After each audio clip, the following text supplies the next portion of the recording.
In this business case, the administrator is tasked with setting up an IPsec VPN in between a head office using a Sophos XG firewall and a branch office using a Sophos SG UTM firewall. This setup is in order to create a secure connection in between the two sites, which allows for the branch office to access head office resources securely. Let's take a look at how you would do this on the XG firewall. Okay, so in this tutorial, we are going to be covering how you can create a site-to-site VPN link with the new Sophos firewall. Site-to-site VPN links are very important as they allow you to create a encrypted tunnel between your branch offices and HQ. And in the Sophos firewall, we can have IPsec and SSL site-to-site links that take place between a Sophos firewall and another Sophos firewall, also between a Sophos firewall and our existing Sophos UTMs, but also between the Sophos firewall and third-party devices as well. So very useful for getting your remote sites linked back up to HQ using traditional standards such as IPsec and SSL.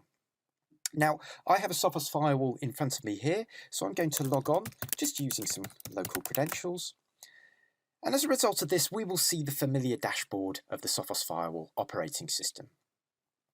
Now, in this particular example, I'm going to be creating an IPsec tunnel between my Sophos firewall and a Sophos UTM that I have in a remote office. So there's a number of things that we need to think about when we're creating these policies and creating these links. First and foremost, we need to think about the device that we're connecting to and what policy they are using, because one of the fundamentals of creating an IPsec policy security association is making sure that the policy is exactly the same both sides.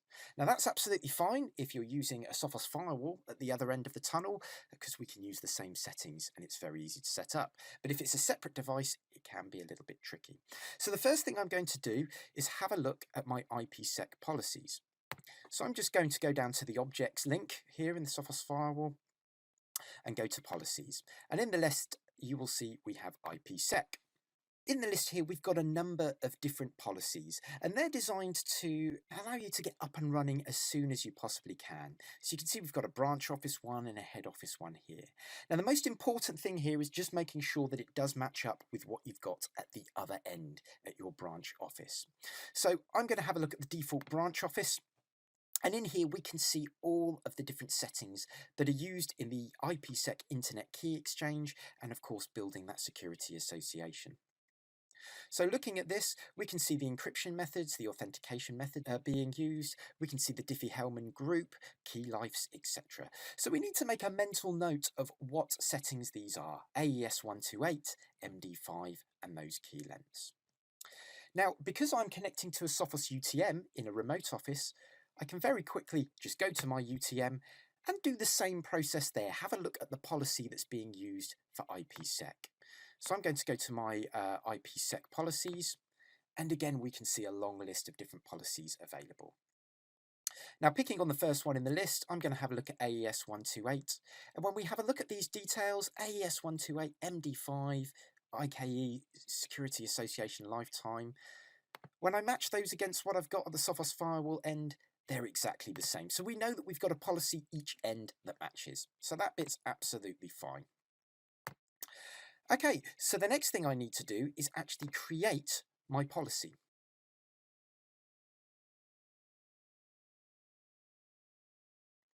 Now, at the moment, I've got no connections whatsoever. But what I'm going to do is create a new connection here. And we're going to keep this simple first and foremost. So I'm going to say I want to make an IPsec connection to my branch office. There we go. Now, in terms of the connection type, we're not talking about remote access VPNs here. We want to create a secure connection between sites. So I'm going to go site to site.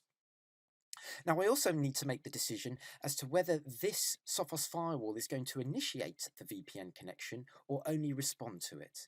Now, there might be certain reasons why you would choose one or the other, but in this scenario, we're going to just say we're going to initiate the connection. Now, the next thing I need to do is say, okay, what authentication are we going to use? How are we going to identify ourselves to the other end, the location that we are connecting to? So I'm going to use a pre-shared key in this particular example, and I'm just going to put a pre-shared key that only I know. Now, it's worth mentioning that there are limitations to pre-shared keys, because if you've got lots and lots of different IPsec tunnels that you want to bring up and running, there's lots of different keys to think about. But we'll go on to other methods later on in this demonstration, how you can make that a little bit easier. Okay, so we're using a pre-shared key. So the next thing I need to say is, where is that device? So firstly, I need to select the port that I am going to use on this Sophos firewall, which is going to be port 3, which has a 10.10.10.253 address. And I am going to connect to my remote device, which actually has an IP address of 10.10.254. Now, of course, in a real-world example, that's far more likely to be an external IP address. But for this particular tutorial, we'll just keep it as that IP. Okay, so the next thing we need to do is specify the local subnet. And what this is saying is, what local subnets will the other end of the tunnel, or the other location, be able to access on this site? So I'm going to click Add. Now, I could add in a particular network, a particular IP if I wanted to, but I've actually got a few that I've created already. So I'm going to say, okay, any remote device, any remote UTM or Sophos firewall, or any other device that's connecting via this site-to-site link will be able to access the HQ network, which is a network locally connected to this device. So we're going to click Save to that. Now, at the same time, I need to say what remote networks I'll be able to access when we successfully establish a link to the remote site. So again, I'm just going to click Add New Item there, and I've already got an object for the branch office network. That's the network that's locally connected at my remote site that I'm connecting to. So we're going to click Apply. Now, the configuration does require us to put a ID in for the VPN connection. This isn't really applicable to pre-shared keys, but I'm going to just put the IP address of the local device, just to make things simple. We'll do exactly the same for the remote network. Okay, so we've created our configuration there. That includes the fact that we're using a certain type of authentication, a specific IPsec policy, we've specified the type, and also the networks that we're going to have access to.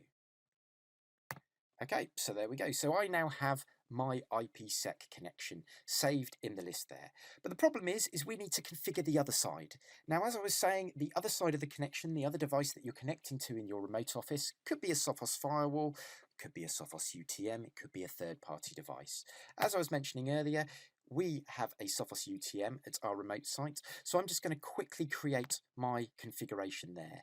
Now, what we're doing on this side isn't really important because it will differ from device to device, but the main thing that we need to remember is that we're using the same policy and that we have the same network specified. Otherwise, our security associations are going to fail.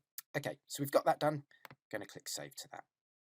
Okay, so finally on the Sophos UTM, I'm just going to create my connection.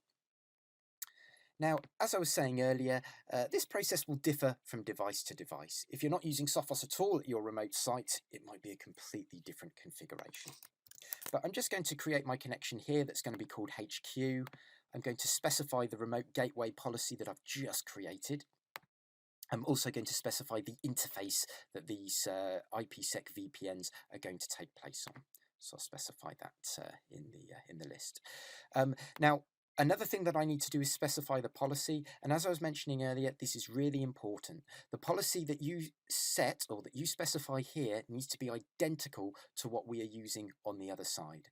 So you saw that we went through the process earlier at making sure that each policy has the same Diffie-Hellman group, the same algorithms, the same hashing methods. So you just need to make sure you select the correct policy there. We also need to specify the local networks that HQ are going to be able to access on this site once this tunnel is successfully established.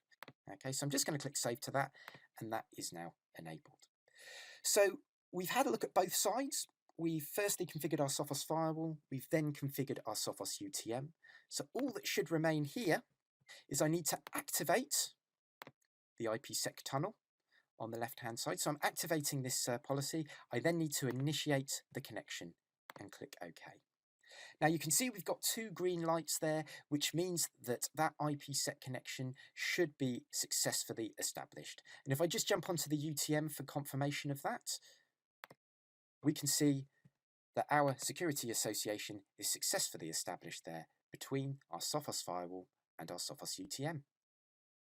So that shows how you can create a simple site-to-site VPN link between the Sophos firewall and the Sophos UTM. In subsequent tutorial videos, we'll have a look at how we can perform the same process but using different authentication mechanisms, such as X509 certificates. Many thanks for watching. In this demonstration, we ensured that the IPsec profile configuration matches on both sides of the tunnel, and we also created IPsec connection policies on both sides in order to successfully create our IPsec VPN.